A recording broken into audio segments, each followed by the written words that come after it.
सामान्यांना ज्या योजनांवरती कणभर लाभाची अपेक्षा असते अशा योजना बंद करून देवेंद्र फडणवीस सरकारने आपल्या सहकार्यांच्या निर्णयांवर फुल्ल्या मारल्यात। हे मी नाही म्हणत आहे, तर ठाकरेंच्या सेनेचे नेते अंबादास दानवे म्हणतात। आणि त्यांनी कोणत्या कोणत्या योजना देवेंद्र फडणवीस सरकारने बंद केल्या आहेत याची कथित यादीच समोर आणली आहे।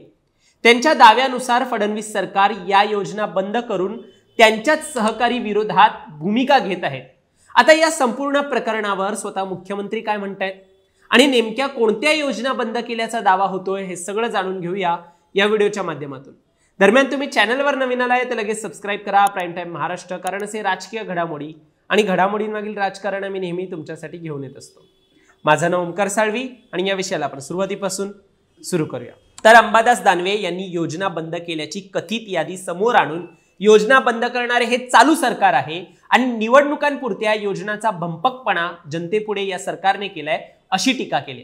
आता ही टीका करताना त्यांनी 8 योजना ज्या आहेत त्यांची कथित यादी सांगितली आणि ट्विटच्या माध्यमातून सांगितली। ती ट्विट तुम्हाला आता समोर दिसतच असेल। त्यामध्ये त्यांनी सरळ सरळ म्हटलंय की आनंदाचा शिदा, माझी सुंदर शाळा, 1 रुपयात पीक विमा, स्वच्छता मॉनिटर, एक राज्य एक गणवेश, लाडक्या भावाला अप्रेंटिसशिप, योजना दूत योजना, मुख्यमंत्री तीर्थदर्शन योजना, अशा एकूण 8 योजना बंद केला असल्याचा दानवेंनी त्यांच्या ट्विटमधून दावा केलाय।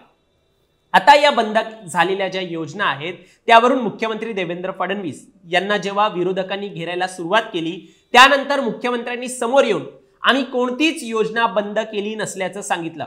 त्यांना असंच विचारण्यात आलेलं की तुमचे जे सहकारी आहेत त्यांचे तुम्ही योजना बंद करताय, शिंदेच्या कार्यकाळात जे योजना आहेत ते तुम्ही बंद करतायत असे आरोप जे आहेत ते अंबादास दानवे करतायत। त्यामुळे मग फडणवीस यांनी देखील दानवेंना टोला लगावलाय। तो टोला काय आहे ते तुम्हीच पहा। चला, अंबादासजींना किमान शिंदे साहेबांबद्दल एक चांगलं ट्विट करण्याची इच्छा झाली हे देखील महत्त्वाचं आहे। पण त्यांच्या सहित मी सर्वांना सांगतो, कुठल्याही योजना बंद करण्याचा आमचा विचार नाही। सगळ्या योजना आम्ही चालवणार आहे, कुठलीच योजना आम्ही बंद करणार नाही।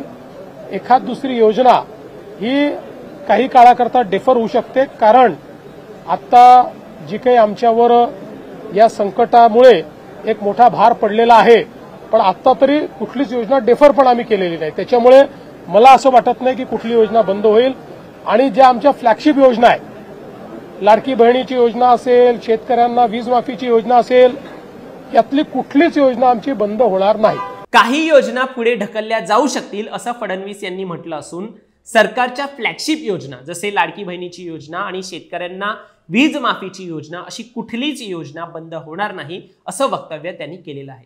तरी देखील आनंदाचा शिदा ही योजना निधी अभावी बंद झाल्यात जमा असल्याचं महायुतीचे नेते मंत्री छगन भुजबळ यांनी जेव्हा सांगितलं त्यानंतर मुख्यमंत्री माझी शाळा योजना बंद होणार असल्याचं देखील सारखं बोललं जात होतं। त्यामुळे एकनाथ शिंदेच्या योजनांना जाणून बुजून कात्री लावली जाते का असा प्रश्न उपस्थित झाला आणि फक्त लोकांचा वापर करून हे आता लोकांना विसरलेत अशी टीका रोहित पवारांनी देखील मग केली।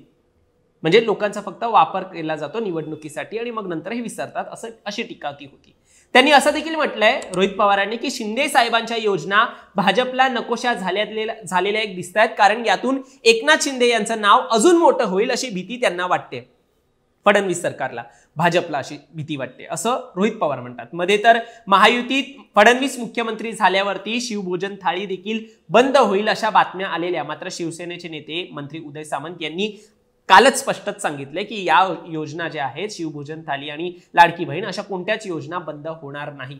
मात्र मंत्री भुजबळ म्हणतायत ज्या योजना स्थगित होत आहेत त्याचे पैसे गोरगरिबांना देण्यात येतोय। आणि भाजप आमदार प्रवीण दरेकर म्हणतायत सरकार चालवताना प्राधान्य बघून निर्णय घ्यावा लागतो, शेतकऱ्यांना मोठा पॅकेज गेल्यामुळे सध्या हा परिणाम झाला असल्याचं देखील दरेकर सांगतायत। आता या योजना ज्या बंद होण्याचा आरोप होतोय असा आरोप जे विरोधक करतायत त्यांना सरकारचं म्हणणं आहे की ते स्थगित केलेले आहेत किंवा पुढे ढकलले आहेत। आनंदाच्या शिध्याला देखील पुढच्या वेळी मदत करू असं भुजबळ यांनी स्पष्टच सांगितलंय। आणि फडणवीस सरकारने देखील स्वतः मुख्यमंत्री देवेंद्र फडणवीस यांनी देखील त्यांच्या बाईटमध्ये सांगितले की ते पुढे ढकलण्यात आलेत, लांबणीवरती ठेवण्यात आले, बंद केलेल्या नाहीयेत। एवढं तर सरकारच्या भूमिकेवरून आता मग स्पष्ट दिसतंय की यावेळेला जो योजनांचा पैसा जो आहे तो यावेळेला वळवण्यात आलाय, जिकडे आर्थिक संकट आहे तिकडे वळवण्यात आलाय। मात्र जे जे विरोधक हे आरोप करतायत त्यांना उत्तर देताना भाजप नेते नवनाथ बन यांनी म्हटलंय की उद्धव ठाकरेंच्या काळात तर 50 योजना बंद झाल्या होत्या, तुम्ही आमच्यावरती योजना बंद झाल्याचा आरोप करतायत। मग त्यांच्या काळात तर 50 योजना बंद झाल्यात, विकास कामांमध्ये देखील उद्धव ठाकरेंचे सरकार स्थगिती सरकार म्हणून काम करायचं, म्हणजे त्यांनी किती एक योजना जे आहे ते बंद पडल्या किंवा स्थगित केल्या, अशा ज्या योजना आहेत विकास कामांच्या योजना आहेत त्या कशा बंद केल्या यांची लिस्ट जी आहे ती नवनाथ बन यांनी वाचली। आणि आमचं सरकार, महायुतीचं सरकार हे विकासनशील सरकार आहे असं देखील भाजप नेते बन यांचं म्हणणं आहे। तुम्हाला काय वाटतं, शिंदेच्या योजना फडणवीस सरकारला नकोशा झाल्यात म्हणून हे सगळं सुरू आहे, की महाराष्ट्रात जे आर्थिक संकट आलंय त्यामुळे या योजना स्थगित करण्याची भूमिका घेतलेली आहे? तुमचं मत देखील आम्हाला कमेंटमध्ये सांगा आणि असेच राजकीय घडामोडी पाहण्यासाठी सबस्क्राईब करा प्राईम टाइम महाराष्ट्राला। धन्यवाद।